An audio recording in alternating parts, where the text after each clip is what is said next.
Hai sahabat sehat Go Healthy, apa kabar ya? Saya senang menggunakan kata sahabat sehat karena saya yakin Anda adalah pemirsa setia Go Healthy dan sudah mulai melakukan tindakan take action untuk hidup lebih sehat. Karena sehat nggak bisa hanya diangan-angankan, harus ada upayanya, harus ada solusinya ya. Kita akan belajar sama-sama seperti biasa di Go Healthy cara tepat hidup sehat ya. Nah, kalau misalnya Anda ingin langsung berbagi kepada kami, boleh loh kirimkan riwayat kesehatan Anda melalui alamat email ini. Nanti kami akan undang Anda langsung datang ke studio, berbagi langsung dan mendapatkan solusi dari para praktisi kesehatan. Bersama saya kali ini ada dua praktisi kesehatan, ada Mas Boyke dan juga Mbak Preti. Hai, apa kabar? Kabar baik, Kang Ronald. Pemirsa, apa kabar? Harus sehat, jangan lupa bahagia. Oke, dan Pak Budi apa kabar? Kabar baik, alhamdulillah. Aduh, ini Bapak Budi. Iya. Ibu Budi juga ada di rumah ternyata. Baik, sebelum kita belajar mengenai apa sih keluhan kesehatan dari Pak Budi, saya mau menguji pemahaman Pak Budi dan juga Anda pemirsa mengenai dua pernyataan di bidang kesehatan ini. Siapa Budi ya? Tolong dijawab ya. Baik, pernyataan yang pertama. Penurunan fungsi organ pria normal terjadi seiring bertambahnya usia. Menurut saya benar. Kenapa? Karena seseorang itu pertumbuhannya itu maksimal mencapai 30, setelah 30 terjadi penurunan fungsi. Walaupun pada kasus-kasus tertentu yang berhubungan dengan organ reproduksi, bisa aja menetap atau stabil. Jawabannya tidak tepat. Oh. Salah. Karena apa? Orang pria yang sehat tidak mungkin terjadi gangguan disfungsi ereksi. Ya, memang seiringnya bertambahnya usia terjadi penurunan hormon dan sebagainya, tetapi tidak. Ya, karena biasanya mereka menderita penyakit-penyakit yang menyertai seperti misalnya diabetes, hipertensi. Saya masih ingat banget ya, seorang guru saya waktu saya lagi belajar mengenai masalah organ reproduksi ini, yang mengatakan gampang kalau melihat orang yang sakit pada pria, ada gangguan di situ. Biasanya itu berkaitan dengan gangguan pembuluh darahnya. Pernyataan penurunan fungsi organ pria normal terjadi seiring bertambah usia adalah pernyataan yang salah. Yuk sehat yuk. Oke, pernyataan yang kedua. Gula darah tinggi memengaruhi kesuburan. Kira-kira ini pernyataan yang benar atau salah? Menurut saya benar ya. Benar, kenapa? Karena gula darah yang tinggi yang tidak terkendali akan berdampak kepada fungsi organ yang lain. Jadi jawaban dari Pak Budi sudah tepat karena memang pernyataan mengenai gula darah tinggi mempengaruhi kesuburan merupakan pernyataan yang benar. Baik pria, baik wanita, Anda dapat mengalami gangguan kesuburan apabila kadar gula darah Anda tinggi dan tidak terkendali. Yang pertama, ketika kadar gula darah Anda tinggi, maka hormon reproduksi atau hormon pria maupun wanita seperti testosteron, estrogen, dan progesteron ini menjadi kacau dan terganggu. Itu satu. Sehingga berpengaruh secara langsung terhadap kesuburan. Lalu yang kedua nih, khususnya untuk wanita. Karena kan tadi Mas Boyke sudah menjelaskan pada pria. Nah, saya kali ini mau menjelaskannya terutama terhadap wanita. Gula darah yang tinggi ini dapat mengakibatkan pematangan sel telur yang dilakukan setiap bulan oleh tubuh Anda menjadi lebih cepat. Masalahnya lebih cepat ini bukanlah hal yang baik. Karena kualitasnya memburuk. Jadi sel telurnya cepat keluar tapi memburuk. Otomatis kesuburannya terganggu. Ini yang pertama. Lalu yang kedua nih, khususnya untuk wanita-wanita yang masih muda. Apabila Anda mengalami ini sejak dini, maka Anda sangat beresiko untuk terjadi menopause dini. Kenapa? Karena cadangan sel telurnya udah keburu habis. Cepat-cepat dikeluarin tapi kualitasnya buruk. Jadi untuk pemirsa di rumah yang ingin kesuburannya terjaga, harus menjaga kadar gula darah karena itu berpengaruh secara langsung. Jadi untuk pernyataan gula darah tinggi memengaruhi kesuburan ini adalah pernyataan yang benar. Oke. Nah, sekarang saatnya mari kita belajar dari kisahnya Pak Budi. Beliau datang ke sini bukan tanpa masalah, ada masalah. Masalahnya apa sih pemirsa? Yuk kita simak tayangan satu ini. Setia Budi Santoso. Selama bertahun-tahun, Budi merasa tubuhnya sehat-sehat saja. Hingga pada setahun lalu, ia mengetahui kadar gula darahnya sudah sangat tinggi. Budi mengatakan, gula darahnya saat itu mencapai angka 478. Dan memang, ia sebelumnya sering mengeluhkan badannya terasa lemas. Namun, Mungkin ini bukanlah pertama kalinya ia mengalami gejala diabetes. Sebab, sudah sejak beberapa tahun lalu, Budi merasa ia sering buang air kecil. Ia pun menduga diabetesnya ini disebabkan oleh kebiasaannya dalam mengkonsumsi minuman manis, terutama adalah teh manis. Budi khawatir kondisi kesehatannya bisa semakin menurun, sebab kadar gula darah terakhirnya masih tercatat cukup tinggi. Ia ingin bisa terhindar dari komplikasi diabetes, sebab ada keluarga yang selalu menunggunya pulang di rumah. Oke, jadi pemirsa, masalah yang dialami oleh Pak Budi ini adalah, salah satunya adalah gula darah yang tinggi. Nah, sesaat sebelum syuting, kami memeriksa kondisi terakhir dari Pak Budi ini. Gula darahnya sedikit lebih tinggi sih, harusnya kan 200 gula darah total, ini 201. Boleh nggak Mbak Preti? Nggak boleh, Lah, tetap nggak boleh. Cuma naik 1 poin aja. Tetap nggak boleh, tetap nggak boleh. Tetap nggak boleh? Tetap nggak boleh. Kenapa? Kenapa? Karena sebenarnya kategori diabetes itu ada diabetes sama pradiabetes. Pada pradiabetes ini ada di angka kurang lebih 140 sampai 200. Jadi maksudnya bagaimana kalau misalnya Anda di angka 140 sampai 200 itu udah bahaya, udah mulai hati-hati. Udah lewat dari 200, mau apapun kejadiannya Anda sudah dikategorikan menjadi diabetes. Kagak ada tawar-menawar. Terlebih lagi, memang sebelum melakukan pengambilan gambar, saya punya riwayat catatannya nih, minggu lalu gula darahnya ternyata diperiksa oleh rekan saya 256 ya Pak ya. Terlebih lagi HbA1c-nya 9,1. Nah, itu masih tinggi. Artinya apa tuh? Ya, HbA1c ini pada penderita diabetes. Seseorang dikatakan mengalami diabetes kalau HbA1c-nya lebih dari 6,5. Pada Bapak sudah 9,1. Ya, udah jauh. Nah, walaupun gula darah sewaktunya hari ini 201, cuman kelebihan 1, tapi minggu lalu 256. Jadi ya fix diabetes. Nah, terlebih lagi, gak cuman diabetes aja nih sebenarnya yang terjadi pada tubuh Banyak Bapak. ternyata rombongan. Iya, ternyata lumayan rombongan nih. Yang pertama Ini adalah kolesterol. Kolesterol. Nah, kolesterolnya 222. Iya, 222. Angka cantik ya Pak ya, triple 2. Tapi gak cantik nih buat kualitas darah dan pembuluh darah Anda pemirsa. Temenan lagi nih sama tekanan darah tinggi. 145 per 94. Per 94. Denyut nadi 98, ini sudah dilakukan pemeriksaan berulang karena pada saat pemeriksaan pertama begitu hasilnya keluar aja saya kaget. Makanya ini dicek ulang nih, udah dicek ulang pun tinggi. masih tinggi juga 145 per 94. Tambah lagi nih asam uratnya ada Asam di urat angka bagus ini sih. 6,2. Ini sih bagus ya Pak ya, tapi kalau misalnya Bapak tidak menjaga pola makan Bapak dengan baik, Bapak tidak menjaga kadar gula darah maupun kolesterol, maka itu dapat berpengaruh terhadap asam urat. Maksudnya bagaimana? Hari ini bagus, belum tentu minggu depan, Oke. belum tentu bulan depan. Nah, demikian. Oke, Pak Budi, kondisi sekarang bagaimana yang dirasakan?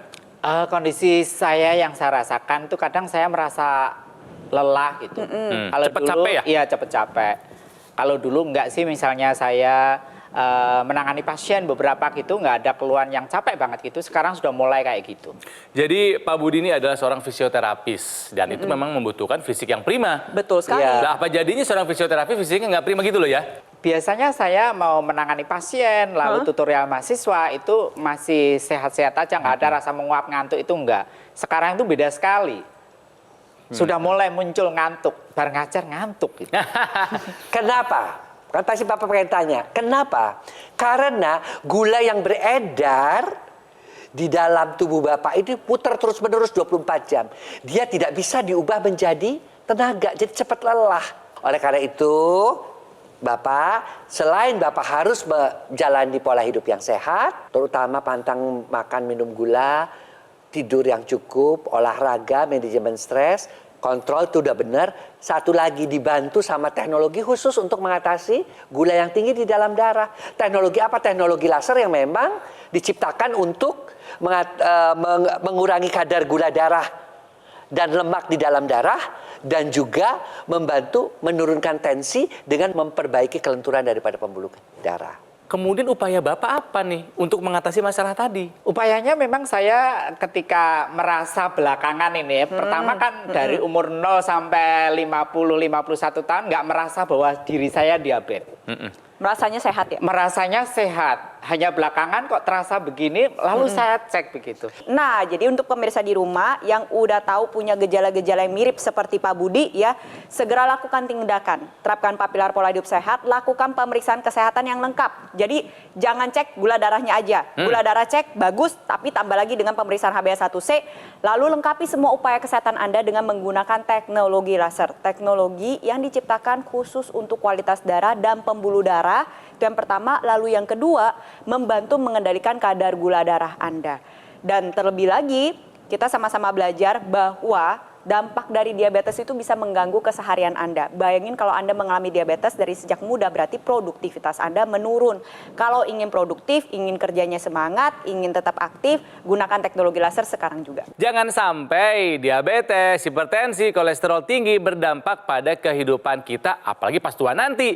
Makanya, raih kebugaran dan kesehatan kita dengan melakukan perubahan gaya hidup menjadi lebih sehat. Lakukan pemeriksaan kesehatan secara rutin, berkala ya, dan ambil tindakan tepat lebih awal dengan menggunakan dokter laser. Nih, yang punya keluhan seperti diabetes, kolesterol tinggi sama hipertensi dan juga keluhan kesehatan lainnya, ingat nih, penggunaan rutinnya bisa membantu mengatasi masalahnya dan bisa mencegah komplikasinya. Ringan, praktis digunakan, mudah digunakan. Artinya, kita bisa melakukan terapi di mana saja dan kapan saja, pemirsa ya. Cukup digunakan di garis pergelangan tangan sebelah kiri sebanyak 2 kali sehari, durasi 15 sampai dengan 60 menit. Nanti sinar lasernya akan menyinari pembuluh darah nadi yang ada di pergelangan tangan beserta titik akupuntur yang ada di sini. Ya, pemirsa. Mari kita jadikan dokter laser sebagai bagian dari gaya hidup sehat kita. Hubungi nomor ini, nanti call center kami akan membantu Anda menjelaskan secara detail bagaimana cara Anda untuk mendapatkannya. Dan ini penting buat Anda ketahui kalau dokter laser yang asli itu berkualitas, juga bermanfaat, bergaransi dan terdaftar di pemerintah. Hanya ada di Gogomall, pemirsa. Jadi ingat teknologi laser, ingat dokter laser, ingat juga Gogomall. Mari atasi masalahnya dan cegah komplikasinya. Ya, jangan kemana-mana, belum selesai Go Healthy-nya. Kita akan kembali setelah yang satu ini. Jadi tetaplah bersama kami di Go Healthy, cara tepat, hidup sehat.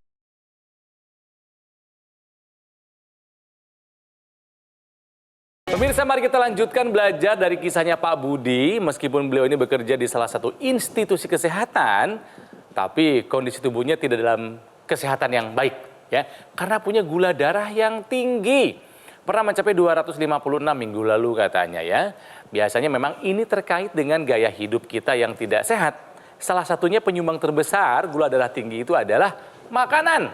Nah, makanya mengawali segmen ini, pemirsa, tahukah Anda ada manfaat vitamin B6 buat Anda penderita diabetes? Mbak Preti, boleh dijelaskan? Ya, kali ini khususnya saya akan membahas mengenai vitamin B6 untuk penderita diabetes. Yang pertama, vitamin B6 bekerja sama dengan vitamin B12 dapat menjaga sistem saraf tepi Anda yang sering mengalami kerusakan pada penderita diabetes. Kita tahu bahwa pada penderita diabetes ini memiliki resiko tinggi untuk mengalami neuropati.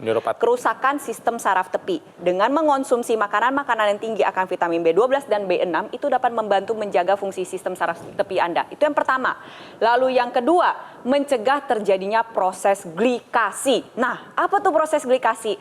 Proses glikasi di mana merupakan sebuah proses gula darah berikatan dengan protein akhirnya merusak pembuluh darah. Dengan mencukupi kebutuhan vitamin B6 harian Anda dapat mencegah terjadinya proses glikasi sehingga kualitas pembuluh darah Anda dapat terjaga dengan baik. Tentunya kadar gula darah Anda harus bisa terkendali. Lalu yang ketiga, membantu metabolisme gula darah dengan baik. Khususnya pada ibu-ibu hamil yang sedang berjuang melawan gula darahnya dan berat badannya, konsumsi vitamin B6 melalui makanan-makanan yang bisa Anda temukan secara sehari-hari. B6 ini sendiri bisa didapatkan dari mana? Dari telur, dari pisang, dari pistasio, dari alpukat, sama dari bawang. Jadi dari makanan kita sehari-hari yang hadir ada di depan mata kita itu sebenarnya ada mengandung B6. Pastikan konsumsi makanannya itu diolah dengan baik dan tepat. Terlebih lagi gunakan juga teknologi laser agar manfaat dari B6 ini sendiri dapat terasa secara maksimal dalam tubuh kita. Balik lagi belajar ke Pak Budi yang punya gula darah yang tinggi. Coba ya, kita mundur ke belakang karena semua masalah kesehatan tentunya karena tingkah dan perilaku kita yang tidak baik dulunya. Tapi nggak apa-apa, kita buat belajar ya. Pak Budi gula darahnya tinggi, kira-kira kebiasaan apa yang membuat Pak Budi gula darahnya tinggi? Yuk, diingat-ingat lagi yuk. Dari dulu saya suka minum manis, teh manis. Setiap hari? Setiap hari, pagi dan sore. Bahkan Pagi dan kadang sore. malam juga ya. Oh iya, 3 kali sehari bisa? Bisa aja. Berapa sendok? Itu Mbak, jadi gulanya itu bisa saya 2 sendok sekali bikin. Waduh. Sebetulnya per hari asupan gula kita berapa sendok? Gula tambahan itu Ya. kalau bisa kalau misalkan untuk yang masih normal ya, yang belum menderita diabetes itu maksimal di 4 sendok makan. 4 sendok makan masih boleh. Masih Kalau boleh. kita nggak ada masalah dengan gula darah. Iya. Kalau sudah punya masalah, Ya nggak bisa dong, itu harus menyesuaikan lagi nih dengan kondisi tubuh masing-masing. 4 sendok makan nih, jangan dikira benar-benar 4 sendok makan gula loh. Masalahnya banyak sekali makanan-makanan yang kita konsumsi mengandung gula yang tidak terlihat. gula tersembunyi, mie Iya, instan tinggi betul. gula. Nasi yang kita makan saja sudah tinggi gula, pemirsa. Nah, iya betul. Ya? Martabak asin, Aish. walaupun rasanya asin, tapi ada gulanya di dalam. Nah, itu. Oke, jadi minum manis senang sekali beliau ini ya. Makannya bagaimana Pak Budi dulu? Makan dari dulu saya suka ayam goreng, bebek goreng Waduh, dari dulu, enak. telur goreng, Aduh, segala enak. sesuatu yang digoreng itu saya suka sekali. Gorengan suka dong? Gorengan juga suka, padahal sebenarnya saya ngerti tapi saya nggak bisa ngerem. Gak apa-apa tuh pemirsa juga banyak yang angkat tangan. Oh sama, kok sama, kok sama. Udah, makan minum nggak dijaga ya. Oke, belajar lagi dulu. Istirahatnya cukup atau enggak Pak Budi? Ya kurang. Karena begitu pulang dari rumah sakit mesti fisioterapi pasti akan dipanggil pasien ke rumah home Bapak care. selain bekerja di instansi masih melayani home care ya kita sebutnya Iya. Ya private gitu ya. Iya, luar Jadi biasa, bisa dibilang Pak. per hari tidur 3 jam, 4 jam? 7 sampai berarti aku jam 10 tidur berarti bangun jam 4 Baru 7, 6 jam. Baru 6 ya. Iya, masih kurang. Tapi kualitasnya bagus tidurnya. Saya mulai kok terbangun karena pengen pipis gitu. Dan itu frekuensinya sering. Polifagi, polidipsi, poliuri. Poli makannya banyak tapi tetap kurus. Kemudian poliuri, urinnya banyak ya, itu juga menunjukkan bahwa ciri-ciri diabetes sudah ada. Dan sekali lagi nih, tadi gula darahnya masih tinggi juga. Tensinya masih tinggi juga. Ya, jadi bagaimana mencegahnya? Tadi sudah berubah pola hidup, udah benar itu, mengurangi semua tidurnya cukup, stresnya di manage, olahraganya cukup, kontrol supaya tetap ketahuan status kesehatan kita. Dan jangan lupa gunakan teknologi laser yang memang diciptakan khusus untuk darah dan pembuluh darah. Nah tapi sebelumnya Ini karena- sebagai fisioterapis ada teknologi laser nggak dipakai dalam pekerjaan? Laser kita memakai, tetapi bukan laser yang sebagaimana. Udah tahu nih. Iya. Udah tahu Yang bedanya laser nih. Untuk dia menghilangkan dikasih. rasa nyeri kan? Iya. Ya, Oke, ini beda, ini beda soalnya. Ini Oke. laser khusus untuk pembuluh darah ya pemirsa, dan darah ya pemirsa ya. Jadi nih, karena diabetesnya, keping-keping darah juga Darahnya lebih Bapak mudah gini nih Pak, darahnya Bapak gumpal-gumpal. menggumpal. Gula semua nih. Sehingga oksigen dan nutrisi tidak sampai ke organ vital. Ya, nah ketika teknologi laser ini dinyalakan, kita lihat gumpalan ini akan diuraikan. Dia terdiri daripada 3 sinar ya. Sinar merah itu selain dia mencegah penempelan, dia juga menguraikan gumpalan-gumpalan darah. Di samping itu dia bisa mengubah yang namanya gula atau kolesterol menjadi energi. Akibatnya apa? Kadar gula darah turun. Kadar kolesterol juga Energinya turun, bertambah. energi kita juga meningkat. Itu yang merah. Sinar birunya dia akan mengubah, yang diperlukan juga oleh Pak Budi, karena dia akan melebarkan pembuluh darah dengan mengaktifkan kembali nitric oxide. Akibatnya apa? Elastisitas pembuluh darah bertambah, kemudian tekanan darahnya turun. Dan yang penting nih Pak Budi adalah sinar kuning. Sinar kuning ini apa? Membantu untuk tidur karena mengaktifkan kembali hormon melatonin, terutama pada wanita yang menopause, pria yang andropause ya, tidurnya menjadi lebih nyenyak sehingga bangunnya lebih segar. Dan satu lagi adalah sinar kuning itu juga adalah mengaktifkan hormon endorfin, hormon kebahagiaan, sehingga kita hidupnya lebih bahagia. Oleh karena kita tahu fungsi daripada teknologi laser itu seperti itu pemirsa. Yuk, selain kita merubah pola hidup, kita gunakan teknologi laser untuk membantu kualitas darah dan pembuluh darah kita sekarang juga. Teknologi laser yang dijelaskan oleh Mas Boyke dan kita sama-sama saksikan di layar, ini memang titik-titik lasernya didesain agar mengenai pembuluh darah. Alhasil ketika pembuluh darah terstimulus dengan menggunakan teknologi laser, nantinya dinding yang menyusun pembuluh darah akan secara optimal menghasilkan nitric oxide. Zat nitric oxide ini akan ikut beredar dalam pembuluh darah, masuk ke seluruh tubuh kita, lalu nanti dia akan berfungsi untuk melebarkan pembuluh darah, meningkatkan elastisitas pembuluh darah sehingga tekanan darah menjadi lebih terkendali. Itu pertama. Lalu yang kedua, membantu menguraikan gumpalan darah dan mencegah penempelan sel-sel keping darah. Terlebih lagi, nitric oxide ini sendiri juga mendatangkan manfaat banyak nih untuk tubuh kita, bisa memperlambat proses penuaan, meningkatkan stamina, meningkatkan metabolisme tubuh kita, sehingga proses pengubahan gula darah dan kolesterol menjadi energi itu lebih meningkat. ATP yang dihasilkan lebih banyak, Pak. Di saat bersamaan gula darah dan kolesterol yang merupakan bahan baku untuk membentuk energi, ini dipakai terus-terusan. Alhasil lebih terkendali lagi. Nah, selain itu, titik-titik akupuntur yang tadi sudah saya sebutkan, kalau misalkan distimulus dengan baik dan tepat, maka nantinya dapat mendatangkan manfaat kesehatan jantung dan pembuluh darah.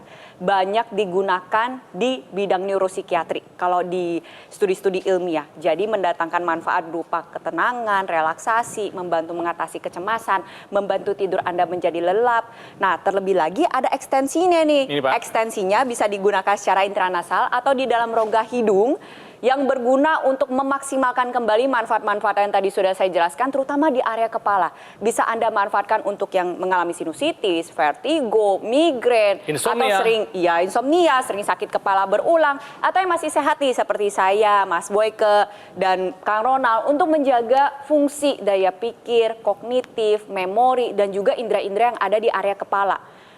Penglihatan dan pendengaran itu bisa terjaga dengan baik sampai usia lanjut. Tentunya harus dibarengi dengan 4 pilar pola hidup sehat. Betul. Dan juga konsumsi obat secara rutin sesuai dengan anjuran dokter. Supaya Anda lebih yakin lagi karena banyak yang sudah merasakan manfaat dari teknologi laser. Nah, salah satunya adalah kisah yang satu ini. Saya sudah lama mengalami penyakit diabetes, sudah puluhan tahun. Kemudian saya ada hipertensi atau darah tinggi, dan juga sering ada gangguan tidur, sudah bertahun juga, jadi susah tidur sampai subuh. Sekarang tidur jadi bisa lebih cepat dan lebih lama, jadi lebih pulas gitu kan. Nah, untuk gula darah itu misalnya dulu tadinya itu saya bisa di atas 200, tapi kemudian setelah memakai ini jadi turun di bawah 200, sekitar 160, 170 gitu kan, dan jadi lebih stabil juga. Setelah mendengar penjelasan dari Mas Boyke, Mbak Preti, dan melihat juga tayangan tadi, bagaimana pendapat Bapak? Apakah Bapak dapat insight baru, ilmu baru, pengetahuan baru dari acara ini? Saya sangat ingin sekali untuk mencoba teknologi laser. Dari penjelasan yang dijelaskan tadi sangat bermanfaat kepada saya. Dan saya juga menghimbau kepada sejawat yang lain, terutama sejawat medis maupun para medis, marilah menggunakan teknologi laser karena kita nggak pernah mengerti, kadang nggak menyempatkan, atau sengaja memang nggak mau tahu. Dengan penjelasan ini saya mengharap kepada sejawat semua dan kepada masyarakat umum tentunya, mari kita gunakan teknologi laser karena memberikan manfaat kepada kita semua. Wah, saya suka sama semangatnya Pak Budi ya. Terima kasih buat berbagi ceritanya Pak Budi, dan yang paling penting adalah, yang paling kami apresiasi adalah Pak Budi mau take action sekarang juga mengupayakan dan menggunakan teknologi laser. Nah, kenapa dokter laser pemirsa? Karena dokter laser ini adalah pelopor alat kesehatan untuk membantu meningkatkan kualitas darah dan pembuluh darah. Disarankan dipakai nih buat Anda yang punya masalah seperti Pak Budi, punya diabetes, punya hipertensi dan kolesterol tinggi. Harapannya kalau digunakan secara rutin bisa membantu mengatasi dan mencegah komplikasi. Ada juga nih aksesoris tambahan, namanya intranasal, ya, dipasang di rongga hidung. Manfaatnya untuk melancarkan aliran darah di area kepala, juga mencegah stroke, membantu mengatasi vertigo, muter-muter tuh kan ya, migrain, sakit kepala, insomnia, dan sinusitis. Buat yang masih muda-muda sama seperti saya, yang nggak ada keluhan kesehatan, justru itu adalah saat yang paling tepat menggunakan dokter laser. Sebagai apa? Sebagai salah satu upaya optimal untuk mencegah datangnya penyakit. Jadi mari sekarang juga jadikan dokter laser sebagai bagian dari gaya hidup sehat kita. Ingat, dokter laser yang asli itu berkualitas, juga bermanfaat, bergaransi, dan terdaftar di pemerintah. Hanya ada di Gogomall pemirsa. Oke? Jadi ingat teknologi laser, ingat dokter laser, ingat Gogomall. Mari Atasi masalahnya dan cegah komplikasinya. Bagaimana caranya? Hubungi nomor ini. Nanti call center kami akan membantu Anda untuk menjelaskan secara detail bagaimana cara Anda untuk mendapatkannya. Dan ada layanan konsultasi dengan dokter kalau misalnya Anda sudah punya alat kesehatannya. Ya, pemirsa, jangan lupa jika Anda punya kritik atau saran, sampaikan kepada kami. Ya, melalui alamat email ini untuk perbaikan kami di masa-masa mendatang. Sehat selalu, sampai jumpa lagi di episode berikutnya di Go Healthy Cara Tepat. Hidup sehat, sampai jumpa.